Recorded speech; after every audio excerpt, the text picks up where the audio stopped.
మేడ్చల్ జిల్లా Nagaram municipality chairman Koukutla Chandra Reddy బీజేపీలో చేరారు. బీజేపీ మల్కజ్గిరి పార్లమెంట్ అభ్యర్థి ఈటెల రాజేందర్ చంద్రారెడ్డికి కండువా కప్పి పార్టీలోకి ఆహ్వానించారు. ఆయనతో పాటు సుమారు 200 మంది నాయకులు కార్యకర్తలు బీజేపీలో చేరారు. చంద్రారెడ్డి భారతీయ జనతా పార్టీలో చేరడంతో ఎంతో సంతోషంగా ఉందని ఈటెల తెలిపారు.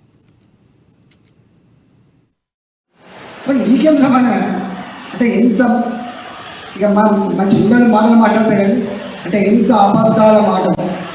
అధికారం రాగానే కళ్ళు నెత్తికెక్కి ఎవరి మీద పడితే వాళ్ళ మీదనే ఏది పడితే అది మాట్లాడితే చెల్లతో మిస్టర్ రేవంత్ రెడ్డి మంచిది కాదని చెప్పి మీకు తెలియజేస్తాను.